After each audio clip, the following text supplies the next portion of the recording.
Hola a todos, mi nombre es Pablo Montesinos, soy estudiante de quinto año y les voy a hacer la ayudantía de metabolismo de lípidos 3 e integración metabólica. Voy a bajar aquí la cámara porque estuve viendo y no se veían algunas diapos bien, pero quizás luego la coloque porque la profesora creo que lo pidió, pero no se ve bien, así que bueno, la vamos a sacar un poco.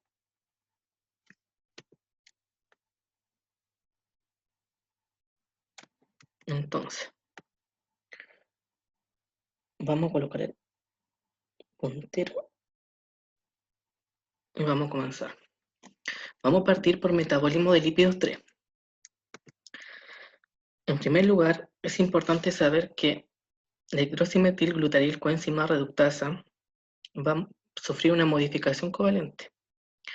Es decir, para que esté activa va a tener que estar desfosforilada y para estar inactiva va a estar fosforilada.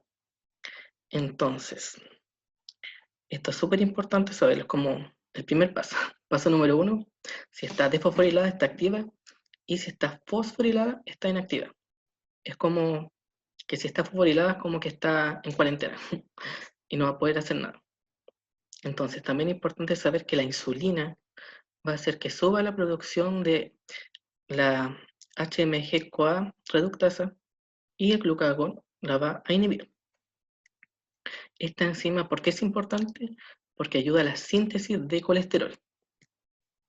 Entonces, esta imagen me gustó mucho, es de la clase de la profesora, y aquí tenemos que cuando bajen los niveles de colesterol, esta SREP se va a imaginar y se va a ir al Golgi, donde va a ser procesada y luego va a dirigirse al núcleo. ¿Para qué? Para promover la transcripción de los genes de la HMG-CoA reductasa. Entonces, si baja los niveles, se va al SREP, se procesa en el Golgi y vuelve y ayuda a que se transcriba esta enzima. Por otra parte, tenemos que cuando los niveles de este colesterol suban, vamos a tener en etapas previas muchos metabolitos, dentro de los cuales tenemos al lanosterol. ¿Qué va a hacer este lanosterol? Cuando aumente, eso va a querer decir que los niveles de colesterol van a estar altos. Por tanto, va a mandar a la HMG-CoA reductasa al protosoma para que se degrade y así no siga produciendo colesterol. Aquí al lado le dejé, bueno, lo mismo que le acabo de decir, para que lo puedan leer en sus casos. Luego, cuando tenemos mucho colesterol, este se va a unir al acil grasos CoA. ¿A través de quién lo va a hacer? De una enzima llamada acil-CoA colesterol aciltransferasa, que es la que llamamos ACAT. Esta ACAT va a hacer que el colesterol se forme ésteres de colesterol y estos van a ser luego almacenados. Lo importante de saber aquí es que también vamos a tener otra enzima que es la colesterol esterasa, que cuando tengamos niveles bajos va a sacar estos colesteroles que están almacenados. ¿Para qué? Para que suban. Y cuando los tenemos altos, la CAT va a ser la encargada de guardarlos. Eso es como concepto de esta diapo. Por otra parte tenemos la regulación por endocitosis mediada por el receptor LDL.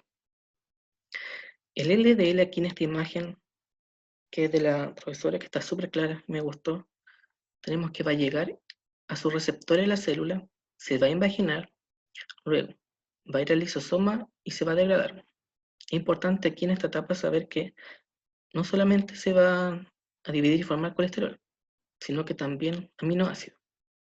Este colesterol puede ser almacenado por la CAT y el exceso también va a ir a inhibir a la HMG-CoA reductasa y también la síntesis de los receptores del LDL. ¿Para qué? Para que obviamente no siga entrando. Tenemos una enfermedad que es la hipercolesterolemia familiar, que bueno, aquí no se ve mucho, pero que es una enfermedad, un defecto en la codificación de estos receptores. Entonces, si no tenemos estos receptores, no va a poder entrar el colesterol a la célula.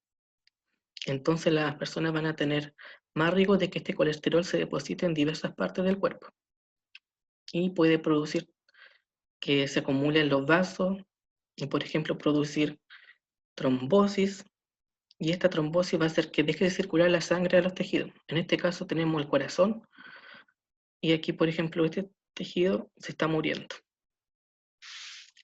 En el caso de la arteriosclerosis es lo mismo, pero a diferencia de esta otra que es más que nada genética, esta es más progresiva.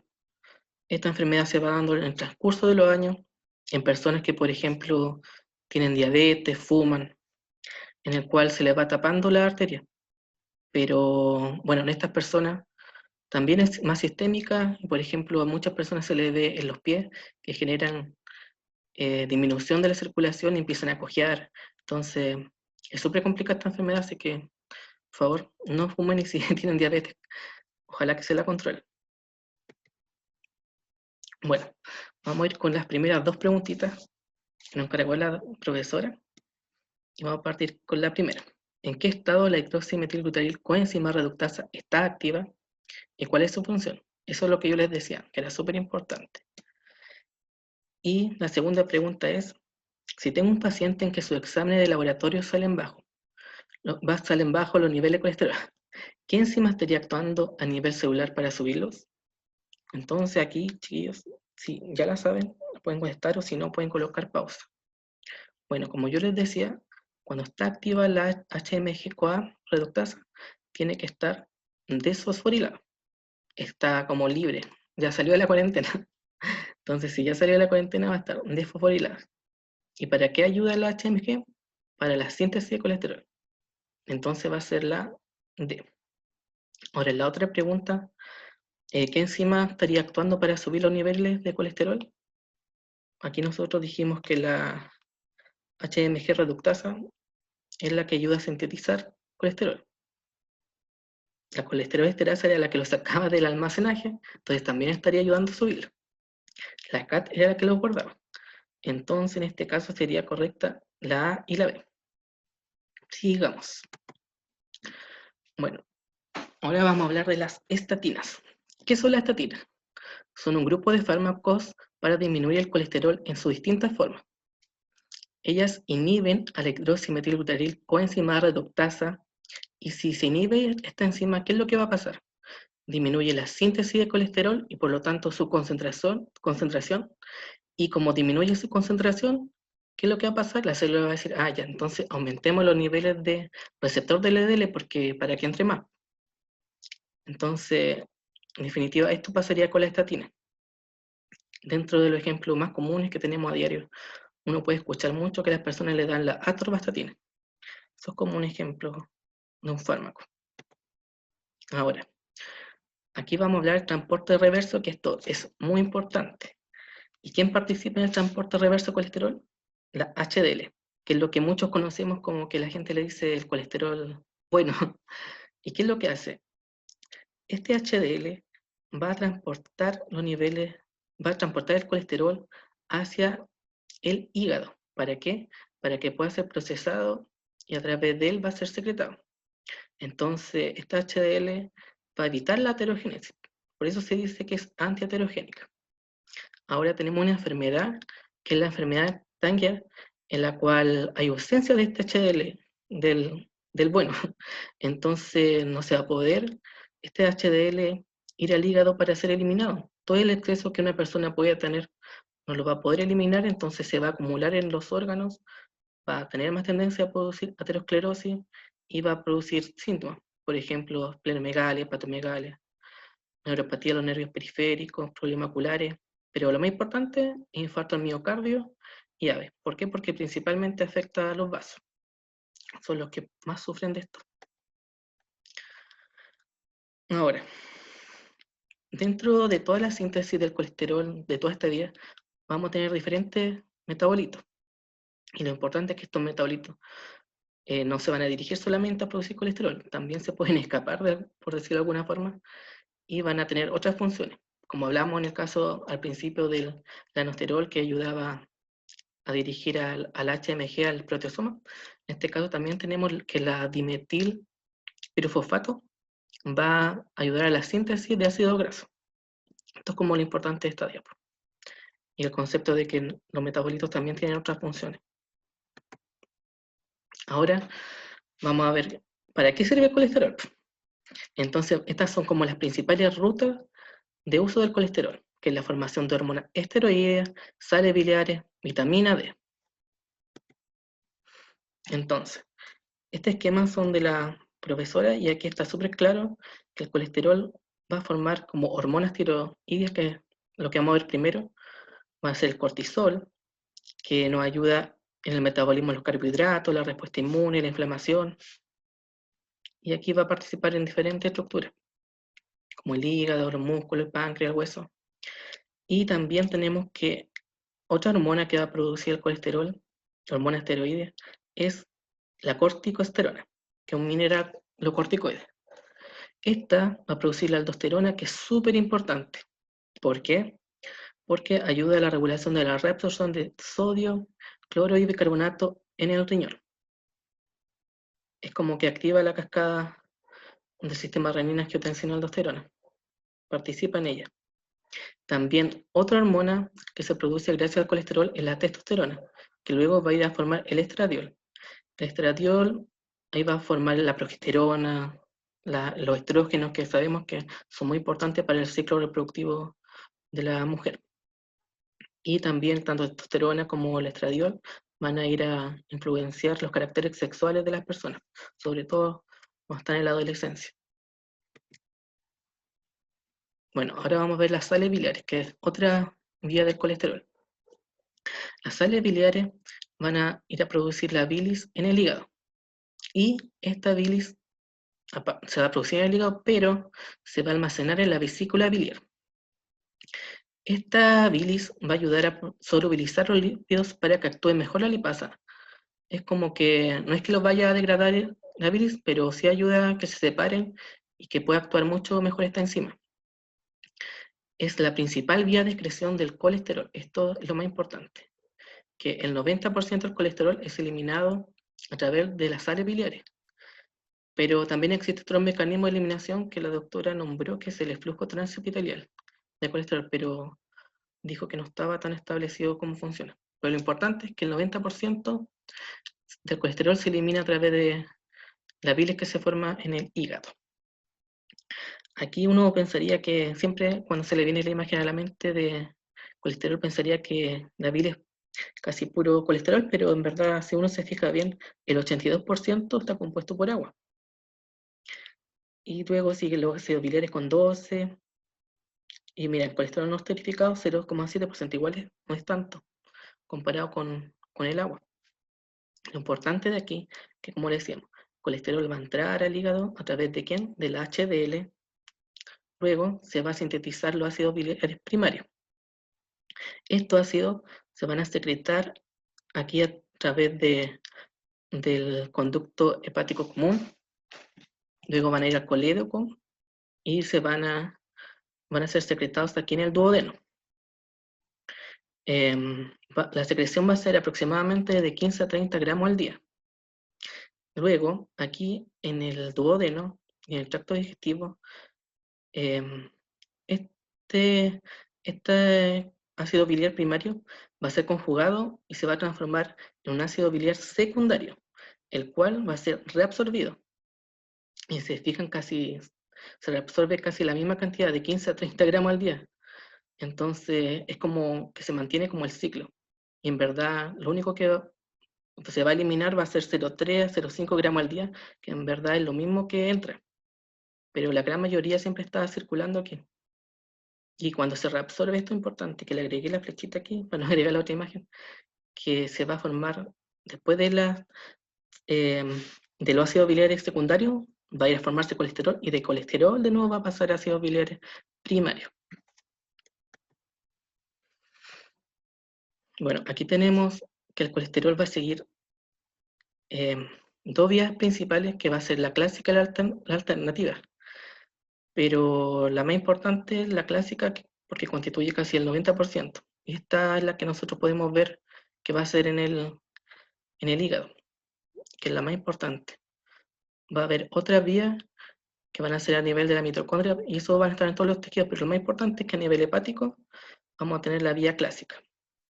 Y aquí la doctora recalcó que, bueno, que lo único importante de todo es aprenderse que cuando se transforman estos ácidos biliares, hay participación de aminoácidos, porque uno pensaría que es puro colesterol, pero no, también hay participación de glicina, taurina, entonces esto es lo más importante, no tanto aprenderse como todos los nombres. Bueno, y aquí un punto importante, ¿por qué hay que estudiar el colesterol? Porque vamos a tener en el futuro enfermedades si no se controla o si hay un mal funcionamiento de esto. Podemos tener la colitiasis, que es la pérdida de la homeostasis entre los componentes de la bilis, que son colesterol, ácido biliar y fosfolípidos. Y que lo que va a pasar se van a formar cálculos biliares. Entonces, colitiasis son cálculos en la vesícula. Estos cálculos, también si son muy pequeñitos, pueden viajar por estas vías, llegar al colédoco, producir una coledocolitiasis. Luego, si siguen migrando y llegan acá, pueden obstruir aquí el paso de la vía del páncreas, producir una pancreatitis. Entonces, es súper importante detectarlo y tratarlo porque las complicaciones también son muy graves. Yo aquí les puse que dentro de los síntomas de una colitiasis vamos a tener un paciente que va a decir que le duele el hipocondrio derecho o en el epigastrio, aquí debajo de la costilla, y que va a ser un dolor de aparición lenta y progresiva. Y va a decir que le duele poco y que después le va aumentando. Y la duración puede ser de 2 a 3 horas y cede al uso de analgésicos. O sea, puede o no, pero en general sí lo hace. El diagnóstico de la colitiasis se hace principalmente con un eco. Aquí yo les puse una imagen donde se pueden ver estos cálculos y se puede ver que tienen mucha ecogenicidad. Por eso es que aquí ellos dan como una sombrita. Entonces, así diagnosticamos los doctores los cálculos. Eso, el principal examen que se le hace es la eco abdominal. El tratamiento, esto sí o sí, es quirúrgico. Hay que sacar la vesícula. Esto se hace a través de la colecistectomía laparoscópica. Dentro de cosas importantes también es saber que los cálculos de colesterol, más del 70% de su peso es puro colesterol. Los pigmentarios, el 80% por bilirrubinato de cálcico, y también pueden haber mixtos. Lo más común sí es encontrar cálculos de colesterol. Ahora vamos a ver la síntesis de vitamina D. Aquí este esquema me pareció súper bonito, como que está claro. Vamos a tener aquí que nuestra piel, vamos a tener la 7 de hidroxicolesterol, la cual con los rayos UV se van a transformar en colecalciferol, que es la previtamina D. Luego esto se va a ir al hígado y se va a producir la 25 hidroxivitamina D a través de la 25 hidroxilasa. Luego esta sigue viajando y va a llegar finalmente al riñón. Y aquí en el riñón se va a transformar en la 1,25 hidroxivitamina D, que es el calcitriol. Que este es súper importante porque tenemos una función, por ejemplo, en la reabsorción de calcio. La vitamina D va a ser fundamental. Entonces, si la persona, por ejemplo, vive en Punta Arenas y no está muy expuesto al sol, van a tener una poca reabsorción de calcio. Entonces, por eso se le recomienda a las personas que de esa zona tomen vitamina D, calcitriol. Se les suplementa. Aquí es importante saber que, bueno, la vitamina D, su forma activa de calcitriol, va a participar en muchos órganos y es súper importante aquí a nivel tumoral. ¿Por qué? Porque inhibe la proliferación, o sea, el crecimiento de un tumor, induce la diferenciación y inhibe la angiogénesis. Porque si ustedes tienen que saber que toda la neoplasia para crecer necesitan hacer angiogénesis y como que la tienen muy incrementada. Entonces, si tenemos esta vitamina D activada y en buenas cantidades, obviamente que va a ayudarnos a inhibir que tengamos tumores. Entonces, la deficiencia de vitamina D va a incrementar la mortalidad por riesgo cardiovascular, riesgo de cáncer, riesgo de sufrir tuberculosis, riesgo de enfermedades autoinmunes. Tiene mucha función la vitamina D. Bueno, ahora vamos a pasar a la obesidad. Aquí vamos a tener 4 hormonas que son súper importantes, que son la insulina, la leptina, la grelina y el péptido tirosina.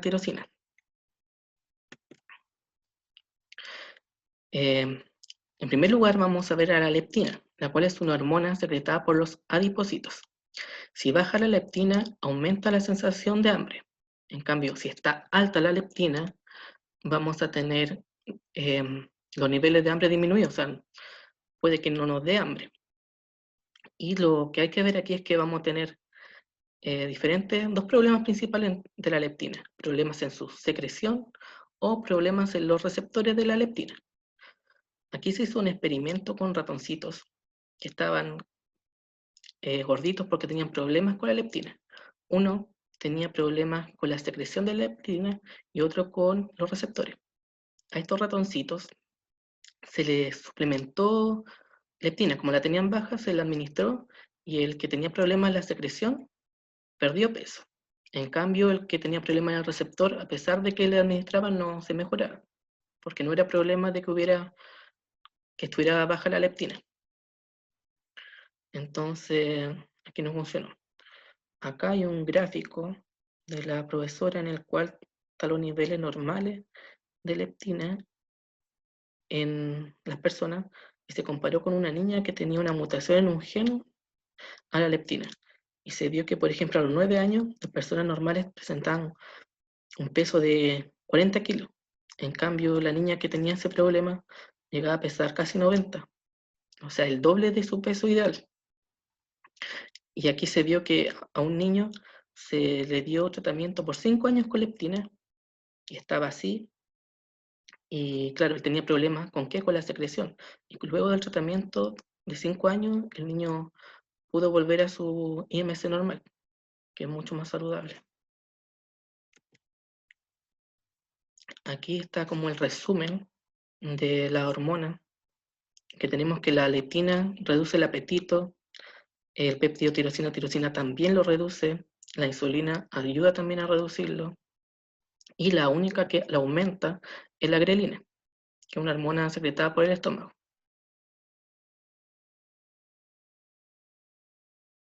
Ay, ¿qué pasó?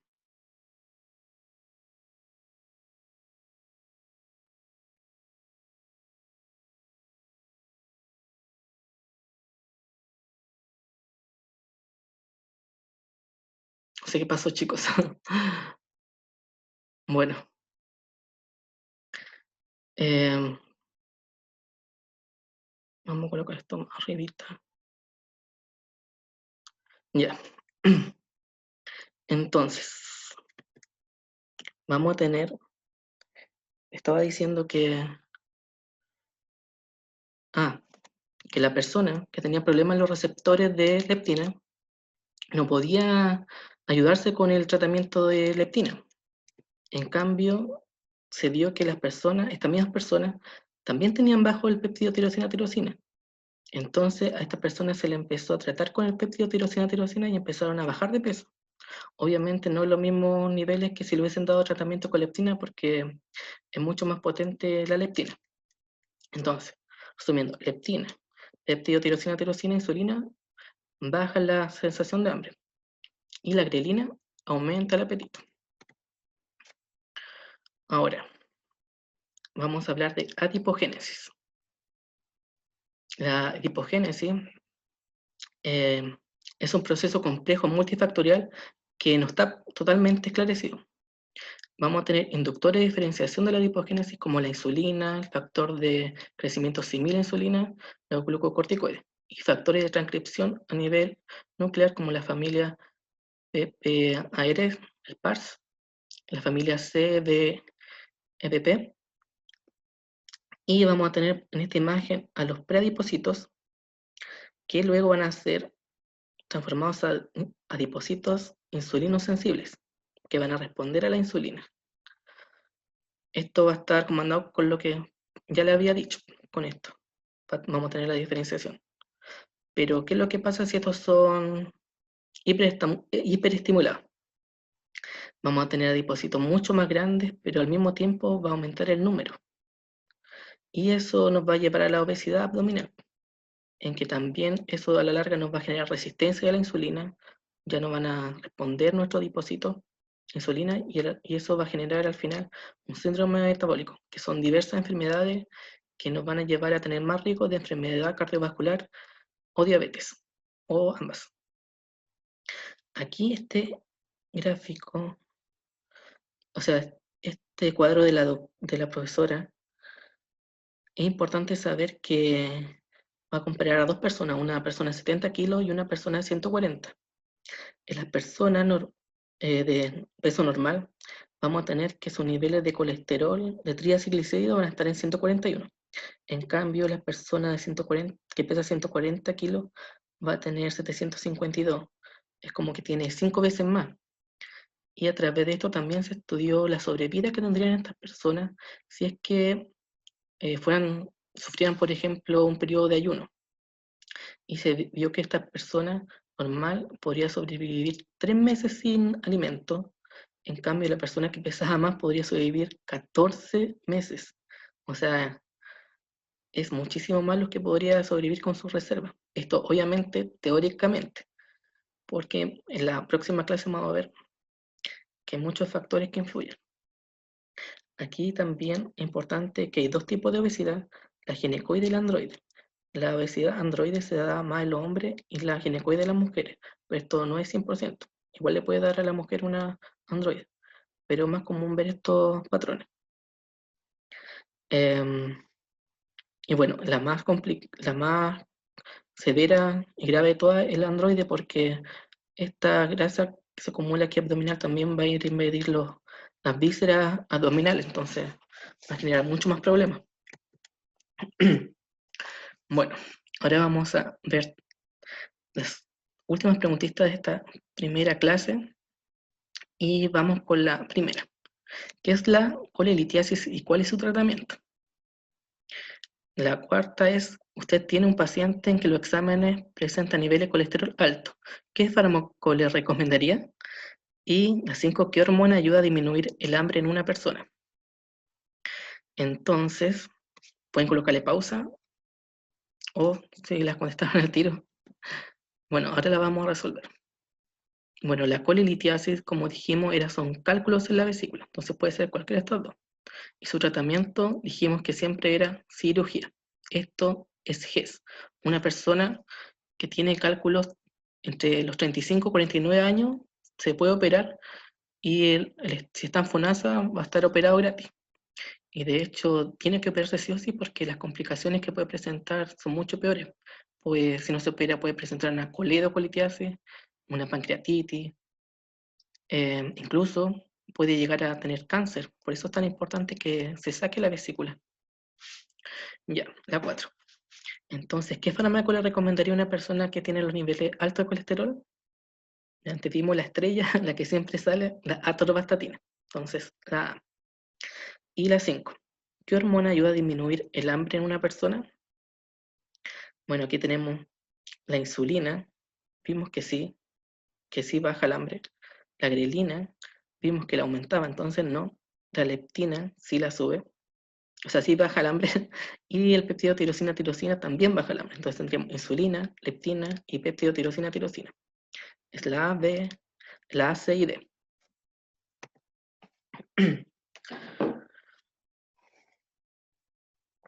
Ahora vamos a pasar a la segunda clase, que es integración y adaptación metabólica en el ayuno.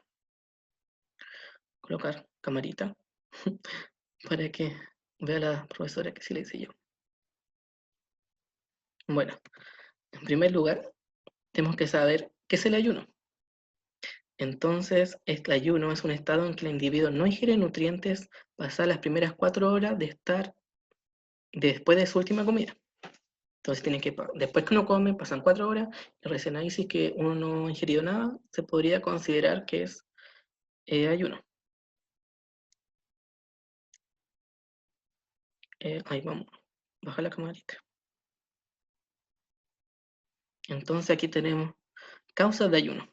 Podemos tener un accidente, que si una persona sufre un trauma maxilofacial, claramente no va a poder ingerir alimento y también va a tener que estar un par de horas o días hospitalizado y estabilizado. también cuando fallan las embarcaciones. También las personas obviamente no van a estar preocupadas de salvar su vida más que ver si hay alimento o no. Catástrofes naturales inducidas por la guerra, por ejemplo, un terremoto, tsunami, que son devastadoras. También las personas que desean bajar rápidamente de peso, uno ve mucho a las personas adolescentes, bueno, nosotros mismos, y vemos que en la famosa dieta del ayuno de agua, que uno no come nada y toma pura agüita. También tenemos situaciones clínicas como, por ejemplo, neoplasia, que tenemos el cáncer de esófago, en el cual cuando ya crezca mucho no va a permitir pasar nada, ni siquiera sólido ni líquido. También las quemaduras faciales, una persona obviamente no va a poder ingerir nada porque va a tener todo quemado, no se va a poder mover y va a tener que alimentarse lo más probable vía enteral. También la hambruna, que vemos que hasta el día de hoy, hace décadas, no se ha podido erradicar el hambre en África. Y bueno, estamos viendo también hoy en día por la misma pandemia que en Chile, nuestro mismo país, también hay poblaciones que no tienen que comer. Por eso se han hecho esfuerzos con ollas comunes. En verdad, muchos países están en la misma situación. También tenemos huelga de hambre, el caso del Manchi Celestino Córdoba, que quería volver a su régimen. Y bueno, vemos que es multicausal el ayuno. Podemos tener diferentes causas. Dentro de la etapa del ayuno, esto es súper importante porque vamos a tener una primera etapa, que es cortita, que va de 4 a 12 horas, que es el ayuno posabortivo. Luego vamos a tener de las 12 horas a las 16 días la inanición temprana. Aquí ya se alarga un poco más porque ya abarca días. Y cuando ya son más de 16 días, vamos a tener la inanición tardía. Es importante que sepan que tanto la inanición temprana como la tardía pueden considerarse como ayuno prolongado. Entonces, más de 16 horas en adelante, ayuno prolongado. La evolución clínica va desde la baja de peso hasta la muerte. Entonces, primera situación problema. Un médico colaborador de Bolivia asiste responsablemente en el caso de un trabajador minero sano, de 70 kilos, el ideal que veíamos delante, y este quedó atrapado y prácticamente inmóvil y aislado, después de un derrumbe de una mina subterránea de oro, justo cuando descendió sin provisiones y pasadas 4 horas y media desde su última alimentación. A las 10 horas posterior al derrumbe se logra establecer comunicación radial mediante su intercomunicador y afortunadamente sigue con vida, informando que consta con una reserva de aire suficiente e ininterrumpida y que no sufrió traumas severos, sean externos o internos. Entonces, el profesor dejó como estas preguntas, las vamos a responder con las diapos que veamos. Entonces, ¿qué adaptaciones metabólicas permiten aprovechar su reserva energética para aportar energías que mantienen sus funciones vitales en este momento? ¿Y cómo se denomina el estado de este individuo y su etapa correspondiente en ese momento? Bueno, ahí como son de hora, digamos la primera etapa, que es ayuno posabortivo. Bueno, aquí el profesor colocó algo que es súper importante, que una persona, el ideal de 70 kilos va a tener 15 kilos de grasa, 6 kilos de proteína, 0,2 kilos de glucógeno, y que son su reserva. Entonces, en forma teórica, ¿cuánto tiempo podría sobrevivir esta persona? Y con la doctora en su cuadrito anterior veíamos que podría vivir una persona de 70 kilos 3 meses. Pero esto es como lo teórico, nomás, porque vamos a ver que, bueno, hay que ver muchos más factores para ver cuánto va a tener su duración. Por ejemplo, si tiene comorbilidades, su tasa metabólica basal, entonces no solamente influye su reserva.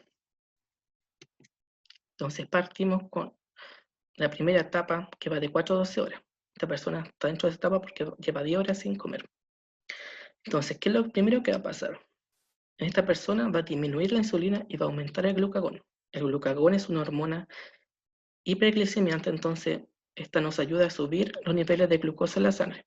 Entonces va a ir a actuar como segundo mensajero, va a ir al receptor de glucagón y va a activar el segundo mensajero, que es el AMP cíclico. Y también vamos a tener que que se va a elevar el cortisol y las catecolaminas. Y estos van a ayudar a activar los receptores beta-adrenérgicos en el músculo y el tejido adiposo. Entonces, aquí en esta primera etapa, lo más importante de esta primera etapa que tienen que saber es que aquí predomina la glucogenólisis, que es la ocupación de glucógeno que está almacenado en el hígado. Entonces, en esta etapa, nuestra primera fuente energética va a ser el glucógeno que se va a degradar. También vamos a tener en menor escala lipólisis, protólisis y gluconeogénesis, también ureogénesis, pero todas esas van a ser en este momento poco intensas. Es importante saber que estos tres tejidos, el hígado, el músculo y el tejido graso, a través de la beta-oxidación van a obtener energía. ¿Beta-oxidación de quién?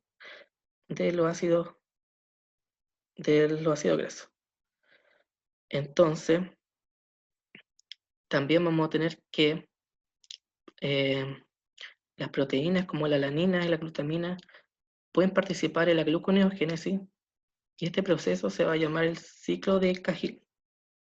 También es importante que el músculo también tiene glucógeno, pero este glucógeno no puede ser transformado hasta su etapa final de glucosa y mandado al torrente sanguíneo, sino que esta glucosa o etapa previa a la glucosa se va a quedar en el músculo y tiene que ser ocupada aquí. Eso es súper importante. Y bueno, toda esta glucosa que se va a sintetizar en esta etapa va a ir principalmente se va a ocupar en el cerebro porque es un órgano noble que tiene que recibir la glucosa. Entonces yo acá les coloqué como los procesos más importantes de esta etapa las 10 horas de ayuno. ¿Qué es lo que pasa? Aumenta la secreción pancreática de glucagón y disminuye la insulina. Se ocupa la reserva de glucógeno del hígado a través de la glucogenólisis, producida por el aumento de glucagón. En el músculo también ocurre glucogenólisis por acción de las catecolaminas, pero no puede ser desfosforilada, lo que les decía, y entonces debe utilizarse ahí mismo. Ocurren procesos poco intensos como lipólisis, protólisis, urogénesis, gluconeogénesis y beta-oxidación, pero lo que predomina es la glucogenólisis. La beta-oxidación permite obtener energía en hígado, tejido graso y músculo. La glucosa obtenida es ocupada para mantener las funciones cerebrales principalmente, ya que este es un órgano noble.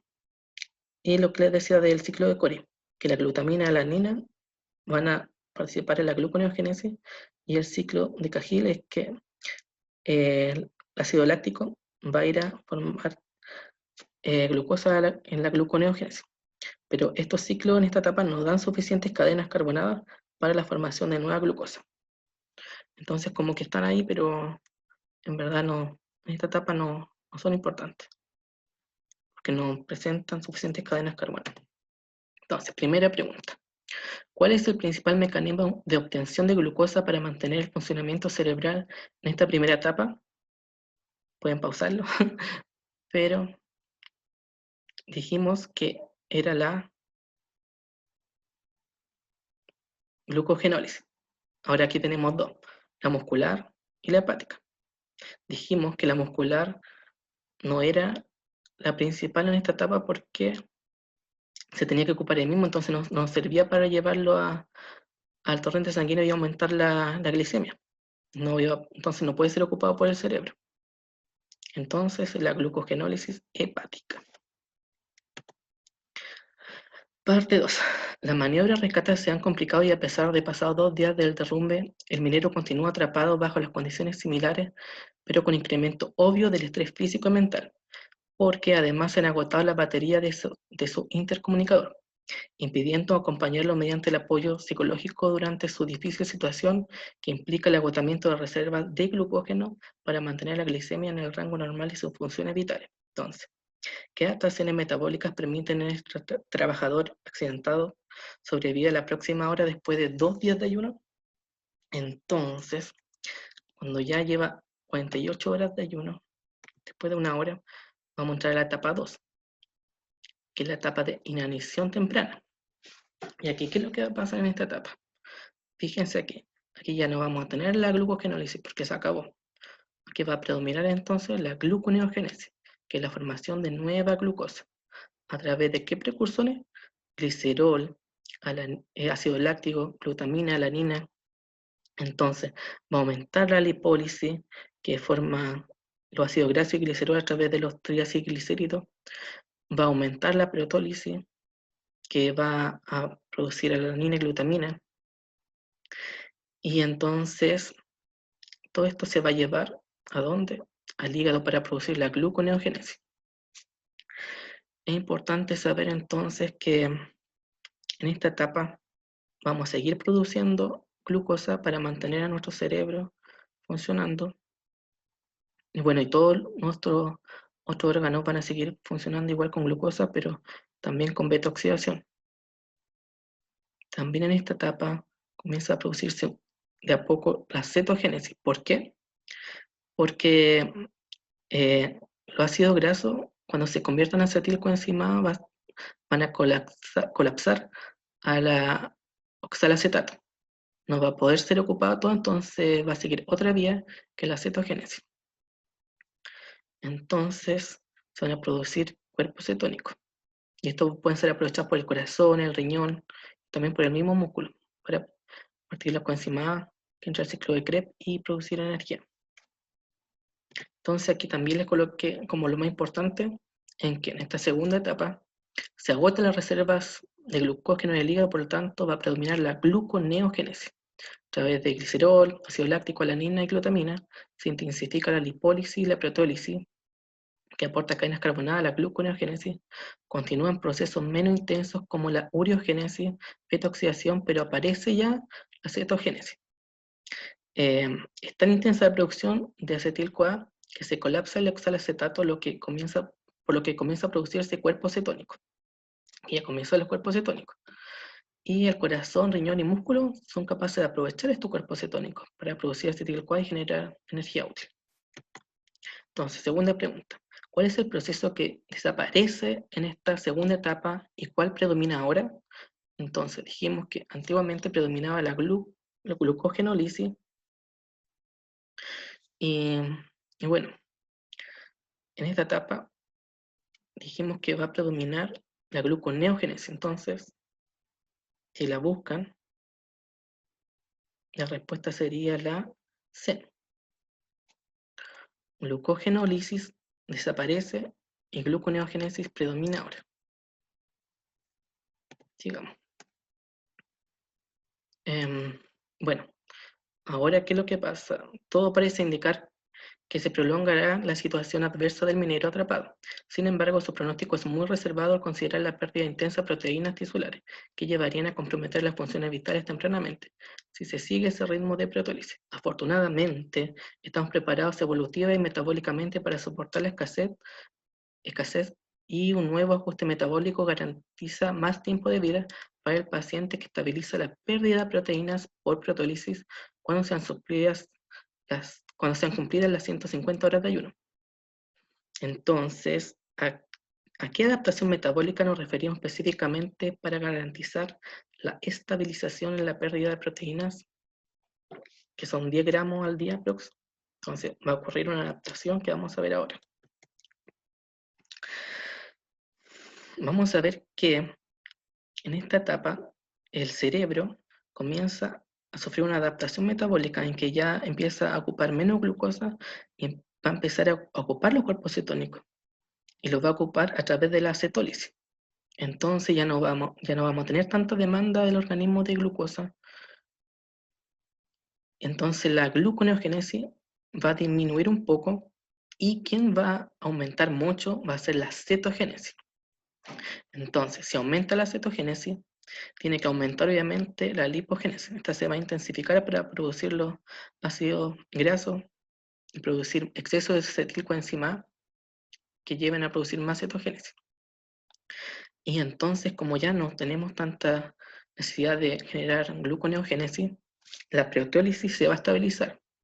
Y esto se estabiliza porque vamos a tener que, en el organismo hay proteínas esenciales para todo nuestro funcionamiento. Entonces nuestro organismo es súper inteligente y se adapta para mantenerla hasta el último minuto. Entonces por eso se adapta la cetogénesis, para dejar o disminuir la proteólisis un poco, y que la gluconeogénesis en verdad se lleve a cabo solamente por la lipogénesis y la cetogénesis también. Entonces, el proceso de las 150 horas que son más importantes en un ayuno es que comienza a producirse una adaptación cerebral para poder ocupar los cuerpos cetónicos a través de la cetólisis. Entre el tercer y sexto día se produce la adaptación, por lo tanto disminuye la utilización cerebral de glucosa y la cetogénesis hepática va a estar al máximo. Al estar menos intensa la gluconeogénesis, se estabiliza la proteólisis para cuidar nuestras proteínas que son esenciales, y la lipólisis continúa intensa. Vamos por la tercera pregunta, chicos. ¿Cuál de las siguientes alternativas es falsa en relación al paciente que lleva 150 horas sin ingerir nutrientes? El cerebro comienza a adaptarse a la cetólisis, se estabiliza la proteólisis, la producción de cuerpos cetónicos está al máximo, continúa intensa la lipólisis, el cerebro se alimenta principalmente de glucosa. Pueden ponerle pausa si quieren y vamos analizando. Entonces, cerebro comienza a adaptarse a cetólisis, sí. Se estabiliza la proteólisis, también. La producción de cuerpos cetónicos está al máximo, sí, porque aumenta la cetogénesis. ¿Continúa intensa la lipólisis? Sí. ¿El cerebro se alimenta principalmente de glucosa? No, porque aquí es donde ocurre la adaptación metabólica. Ahora, parte 4. Gracias a la determinación del médico colaborador, su conocimiento y poder de convencimiento para que se mantuviera la labor de rescate por 35 días, se logra llegar al minero estando aún con vida, aunque presentaba, según la evaluación clínica, un estado muy delicado, caracterizado por deshidratación, infecciones respiratorias y cutáneas, pérdida extrema de peso corporal, edemas, adinamia y postración, así como disminución del pH que se constató mediante procedimiento de laboratorio. Entonces, ¿cuáles fueron los argumentos desde la perspectiva molecular que pudo haber brindado el médico para que se continuara con el rescate? ¿Será posible comprender hallazgos clínicos en individuos a partir de la base molecular implicada en la adaptación metabólica? Entonces, ¿qué vamos a pasar en esta tercera etapa ya a los 16 días? Que en verdad ya esta persona lleva más de 16 días en la tercera etapa, que es la inhibición tardía. Esta persona ya lleva 35 días de ayuno, más de un mes. Entonces, vamos a tener que la lipólisis se intensifica, pero ¿qué es lo que va a pasar aquí? Las reservas se van a estar agotando. Entonces, como las reservas se van a estar agotando, la cetogénesis, a pesar de que quiera estar al máximo, igual va a disminuir. Y si va a disminuir, vamos a tener que de alguna forma compensar eso y vamos a tener que de nuevo volver a producir más glucosa a través de la gluconeogénesis. Entonces, vamos a tener que ocupar nuestra reserva de proteínas esenciales y va a aumentar la proteólisis. Y es aquí cuando ya las proteínas que son esenciales, por ejemplo la albúmina, va a estar demasiado baja y va a producir edema. La IgG, toda la inmunoglobulina también van a estar bajas y vamos a tener más infecciones de piel, respiratorio. Vamos a tener acumulación de cuerpos cetónicos y esto va a hacer que disminuya el pH. A través de la pérdida de proteína vamos a perder agua, vamos a tener deshidratación, se va a perder peso. Entonces ya en esta etapa la persona, si continúa, puede morir. Entonces, a los 35 días de ayuno, la cetogénesis y la lipólisis siguen intensas, pero están por acabarse la reserva de lípidos, por lo que pueden disminuir. Entonces no van a estar tan intensas. Entonces vuelve a intensificarse la proteólisis para mantener la gluconeogénesis. El cerebro continúa utilizando la cetólisis para obtener energía, ya que tuvo una adaptación. Y aquí en esta etapa ya aparecen complicaciones: adinamia, postración por la proteólisis, pérdida de agua, deshidratación, pérdida crítica de peso corporal, disminución pH, infecciones. Entonces, pregunta 4. ¿Qué hallazgos clínicos y de laboratorio podríamos encontrar en la etapa 3 del ayuno a los 35 días? Ya tenemos Aquí la alternativa saladina de putrefacción, pérdida de agua de deshidratación, pérdida crítica de peso corporal, disminución pH e infecciones. Y pueden poner pausa. Bueno, esto lo acabamos de ver, así que espero se acuerden. Entonces, sí o sí es la 1, pérdida de agua de deshidratación también, pérdida de peso también, disminución del pH por cuerpos cetónicos también, infecciones por disminución de inmunoglobulinas también. Entonces son todas. Aquí como resumen, acuérdense del ayuno posabortivo como primera etapa. Entonces en esta etapa, ¿qué va a ser lo más importante? Que vamos a tener la glucógeno-lisis. Vamos a ocupar en primer lugar el glucógeno que tenemos en el hígado reservado para mantener altos los niveles de glucosa. Ya en la segunda etapa, que es la inhibición temprana, vamos a tener que se agotó el glucógeno, entonces vamos a empezar con la gluconeogénesis a partir del glicerol, ácido láctico, alanina y glutamina, pero luego va a haber en esta misma etapa una adaptación metabólica entre el tercer y sexto día y empieza a predominar después la cetogénesis. ¿Por qué? Porque necesitamos estabilizar la proteólisis para cuidar a nuestras proteínas que son esenciales. Luego en la inanición tardía vamos a tener la cetogénesis y lipólisis que van a seguir intensas, pero va a llegar un momento ya que nuestras reservas se van a acabar. Esto va a depender obviamente de la cantidad que tenga cada persona. Si una persona de 70 kilos, 100 kilos, ahí va a variar los días en que se le van a acabar. Y por lo tanto, cuando se le acaben, vuelve a intensificarse la proteólisis para mantener la gluconeogénesis. Y ya como se van a acabar nuestras proteínas esenciales, vamos a tener las complicaciones. Además que tampoco vamos a tener lípidos. Entonces, pregunta final. ¿Qué situación clínica que genera ayuno es más fácil de corregir? Tenemos cáncer esofágico, anorexia, quemadura facial grado 3, hambruna, huelga de hambre. Pueden colocar pausas, chicos. ¿Lo piensan? Bueno, aquí la vamos a ir discutiendo una a una. El cáncer esofágico, vamos a tener que, bueno, primero se tiene que descubrir que tiene cáncer y la persona va a sufrir, en primer lugar, va a tener dificultad para tragar sólido, luego va a empezar con los líquidos, hasta el momento que ya no va a poder ingerir nada. Pero si se logra descubrir, y dependiendo de en qué parte esté, se podría corregir con una cirugía. Entonces, no es fácil, pero sí se podría corregir. Anorexia, también puede ser llevada a un psiquiatra, dar tratamiento farmacológico. Aún así es súper difícil la anorexia, pero también podría corregirse. Quemadura facial grado 4, o sea 3.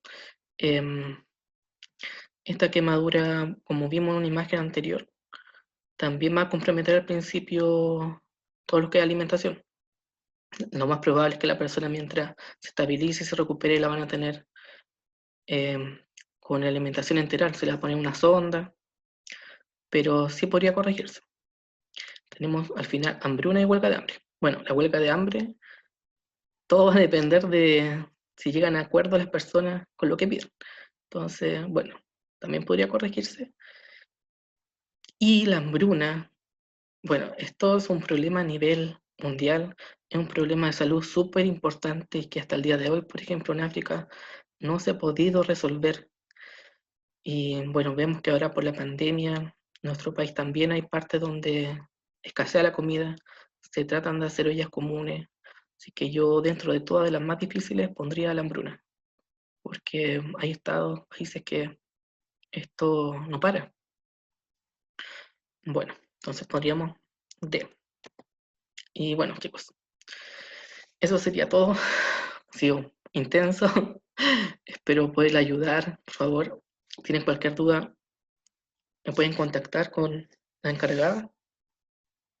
Y mis consejos y tips son que estudien sobre todo lo que son las enzimas, que es lo más importante, repasen mucho y todo esto tienen que ser sí o sí, tienen que tratar de evaluarse ustedes mismos, tienen que revisar preguntas, buscar de la materia, porque es la única forma de que puedan aprender. Y eso, les deseo mucha suerte en su prueba y nos veremos próximamente.